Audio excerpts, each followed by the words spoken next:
the way that you conduct yourself, right, is the tone you set and the message that you send. If you show up late, if you cut corners, if you don't value customer service, if you don't value taking the time to do things right, and then as a leader, you're asking people to do them, but you don't do them in your own capacity, well, then what are we even talking about? Hello and welcome to another episode of Can't Stop the Growth. I'm Chad Peterman, and today we have a special episode hosted by our COO here at Peterman Brothers, Mr. Andrew Hasty. Andrew spent a ton of time in the educational space and has a ton of insight into leadership, motivation, and helping others learn. We hope you enjoy his stuff from a future leaders session that we run here at Peterman Brothers. Take a listen and let us know what you think. I am going to start us off today with a little, more so just like a little visualization exercise. So I want you to think about people in your life who have demonstrated leadership. People that you think of, who comes to mind, like imagine their face.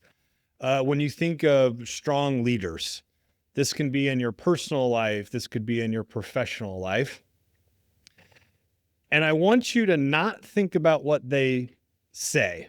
So go ahead and think about what they say so that you can acknowledge that in your neural pathways. What are the things they said? Acknowledge that. And then I want you to go ahead and move on from what they've said and think about what did they do? Like physically, how did they carry themselves? What are the things that they did? And just think about those people or that person for a moment. All right. You can slowly come back. You know, it was interesting. Chad and I filmed Future Leaders a couple weeks back, and I don't remember what question he asked me, but he asked a question about like a leader who demonstrated, and I don't know, like who was like a strong leader in my life. I talked about Hal Moore in Vietnam and made fun of myself for talking about war stuff. And Chad and I were talking about our next couple of topics. And, you know, we've gotten into this cadence of me doing more like random things and him sticking to Maxwell's irrefutable laws of leadership. So I'm going to talk about the law of the picture today, which I find really fascinating because I wasn't going to talk about the law of the picture. But when you open up the book, and you reread, for those of you following along at home, Maxwell's The Law of the Picture, the first thing he talks about is Band of Brothers, which is World War II, Easy Company, the paratroopers. So I was like, crud. I mean, this is just quite serendipitous that Chad told me I needed to continue with Maxwell, and the very first thing that's in there is Easy Company. And so I will just briefly talk about Easy Company. If you haven't seen Band of Brothers, you should rent it. It's streaming somewhere near you, I'm sure. But essentially the story of Easy Company and Band of Brothers is, you know, they weren't anything more special, these paratroopers, than the Marines or some of the other military units that were operating in World War II.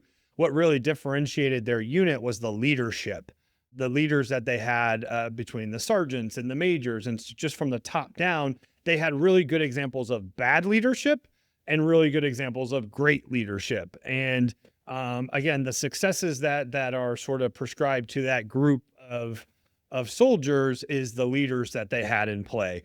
The law of the picture, like I was like, this makes no sense. I don't know what it means. Like, what is Maxwell getting at?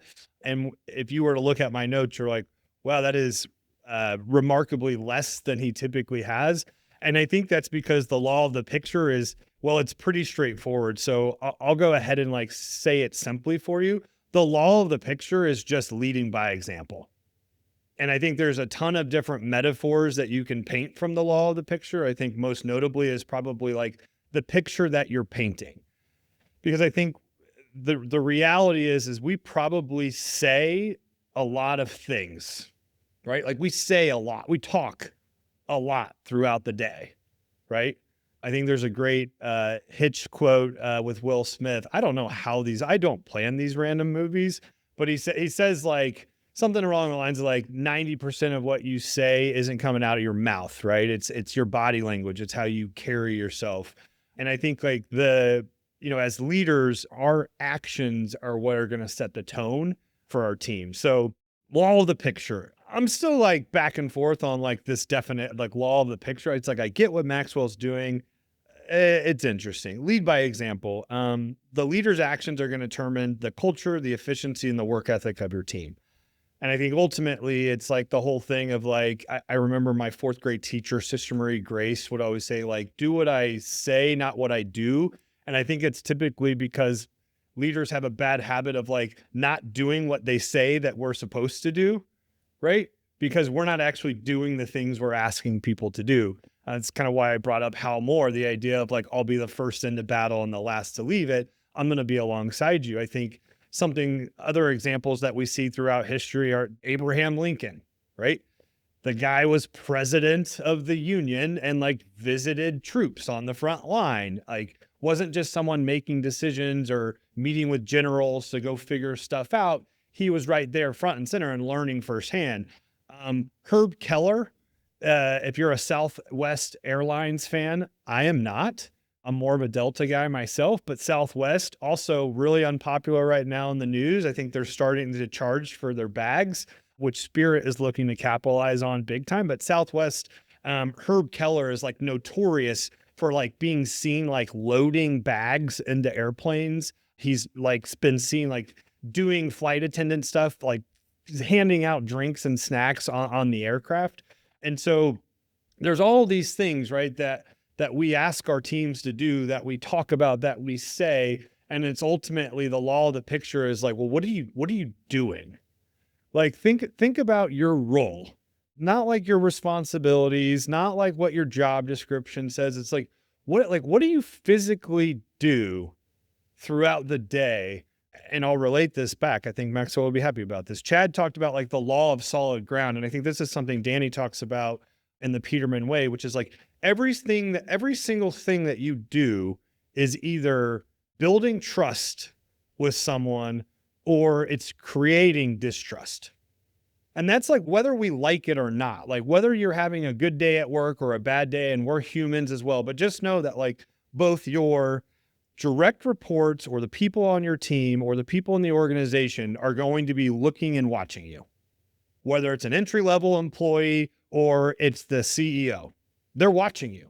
And, a lot of people say, well, what's the easiest thing to do? Is it easier to manage down to my direct reports? Is it easier to manage across to my colleagues, my peers? Or is it easiest to manage up to the people in leadership positions above me? And the reality is the hardest thing to do is manage yourself. The way that you conduct yourself, right, is the tone you set and the message that you send. If you show up late, if you cut corners, if you don't value customer service, if you don't value taking the time to do things right, and then as a leader, you're asking people to do them, but you don't do them in your own capacity, well, then what are we even talking about? We send incredibly mixed signals. And I think the beautiful thing is in this organization, you don't have to like look very far for examples, right? We have a dispatch manager who has dispatched. We have an install HVAC manager who I think just last week was out doing installs. Like he knows how long it takes to install an Amana S series because he's done it, right? And so now he knows what the expectations are for his team in their time. What does productivity look like? What does efficiency look like? Well, you don't know that unless you go do it yourself. I can't be a teacher who like gives a test and not take the test myself and understand like, well, how long did it take me to do the test? Well, that's usually a good barometer of what I should expect, right? I think we have an internal operations manager who's done coordination. It probably has done a little too much of it, right? We have people that go on ride-alongs all the time. They go on field observations. They're out in the field, right? I would venture to say some of those managers that go out in the field do the work themselves or they help, right? And so I guess my question there is like, what are we not doing that we're asking our teams to perform that would be twofold beneficial, right? One, we would understand their pain points and ease their pain. And then two, as a byproduct of easing their pain, we would probably figure out ways to make our organization more efficient. So if I'm the manager and I'm doing a field observation, okay, I understand what the experience of being dispatched is like. I understand what the experience of talking to a customer is like. I understand what the experience of doing the work is like. Do I know what it's like to like actually input and build options in Service Titan? Do I know what it's like to fill out like an HVAC heating check form in Service Titan? Because I will venture to say it's a terrible freaking experience. It's probably not very fun, but we're going to keep saying, hey, do it because we have to do it. We got to get the data, but some of the data is probably irrelevant, right? The form itself is probably a little, I don't know, like non-conducive to like human fingers, right? Just like the things that they're hitting. Unless we do the things we're asking people to do, we'll never become aware of like the inconveniences, right? And the pains of them doing their work. And I think ultimately too, it's like doing their work, and which is why I brought up the Halmore. It's the Halmore example is like, it garners a certain level of respect. When you're willing to go out and do the things that your people do day in and day out, and the things that might be like below you and the job description, right? Just know that not only do your team members see that, not only do your colleagues see that, not only do your leaders see that, but it's like every single person in the organization sees that. And it builds trust. It builds respect. It flattens our organization, right? You remove the hierarchy, right? I think one of the things that like probably pains me the most about working at Peterman Brothers that I absolutely if you said, which things do you hate the most? I would say one of my top 3 is like the sense of like unease that certain individuals in the organization have with being in the ELT hallway. There are some people that feel completely comfortable and they love it, and then I'll talk to other people and they're like, I hate it. And I'm like, man, that stinks, because the way that I interpret that situation is like, I've done a bad job and my colleagues have done a bad job of like leading by example and demonstrating that that's not something that should be intimidating or uncomfortable, right? That means that we've squandered, right? Or maybe not maximize opportunities to build trust.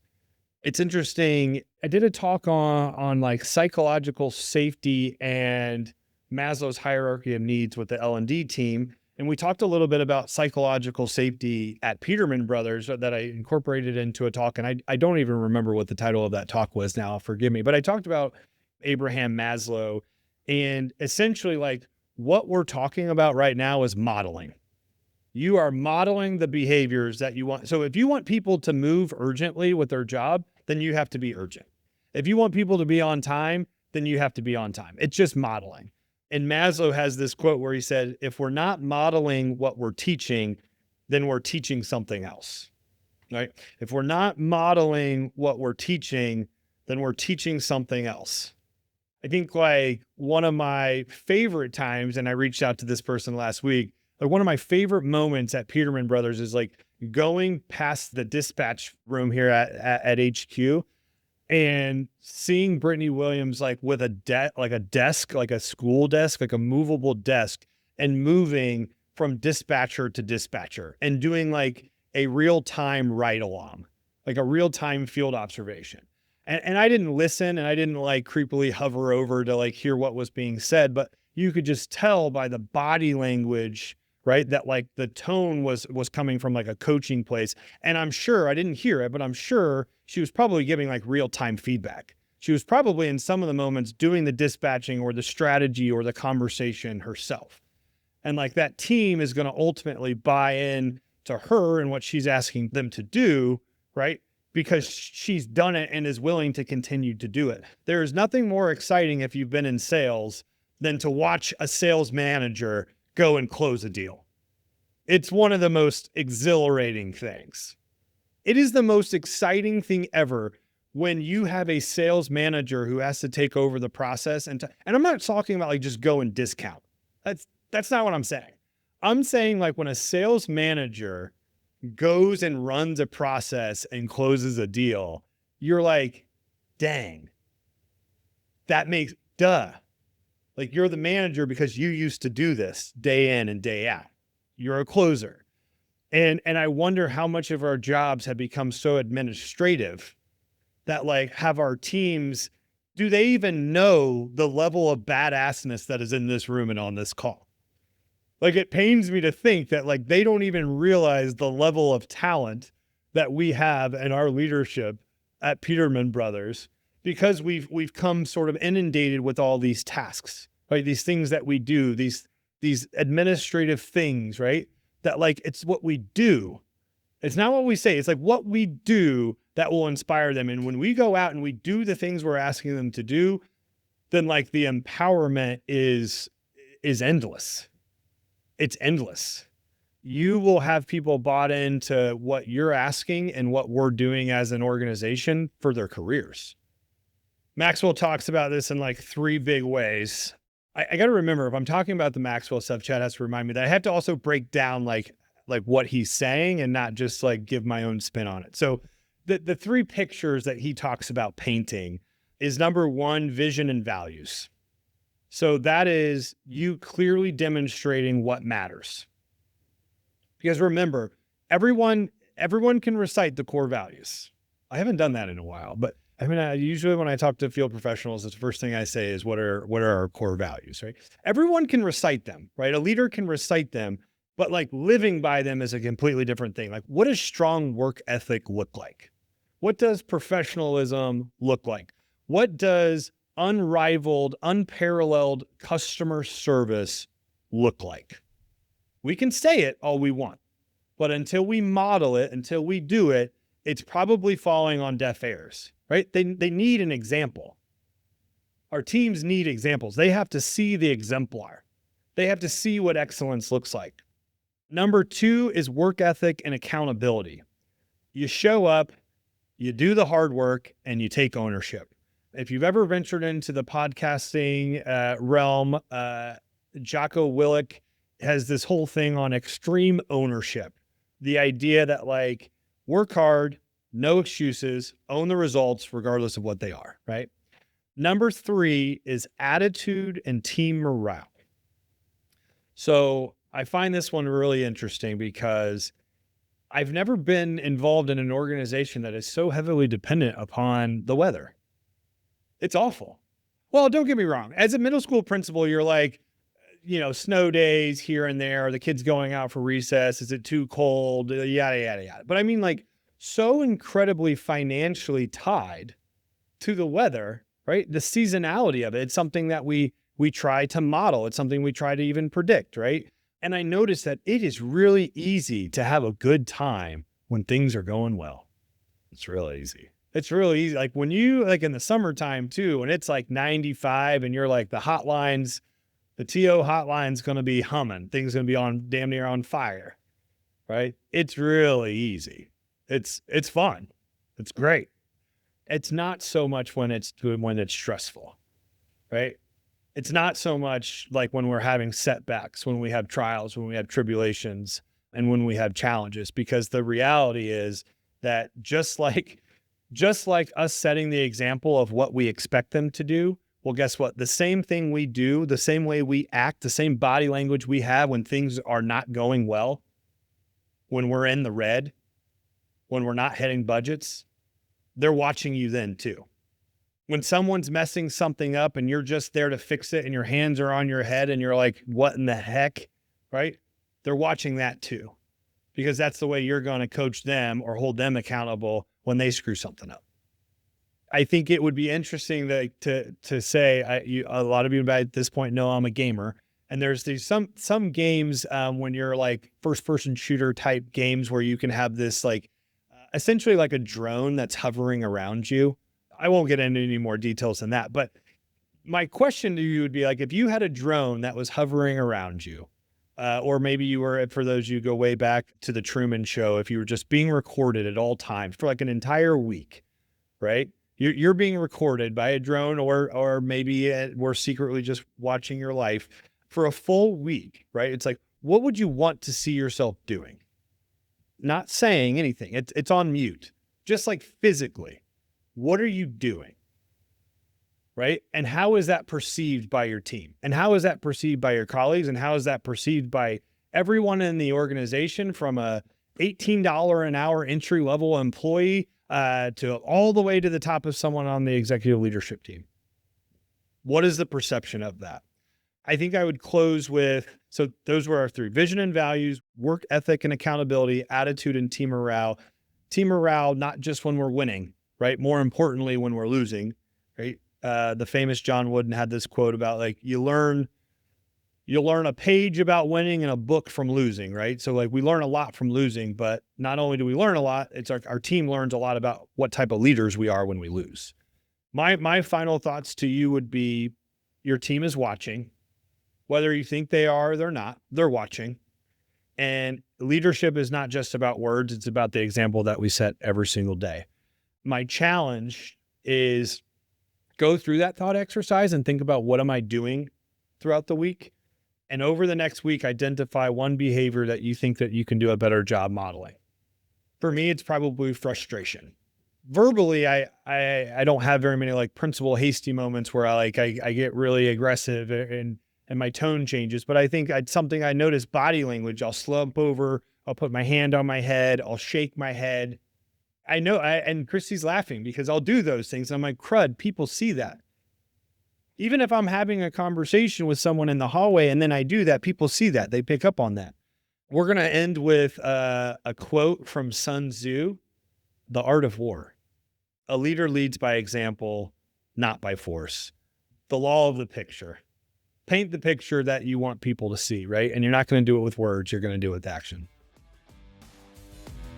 Thanks for tuning in. If you'd like to connect with me personally, you can find me at chadmpeterman.com. To see what our team's up to, you can visit petermanbros.com. Don't forget to check out the YouTube channel and consider joining the CSTG arena. As always, keep growing out there.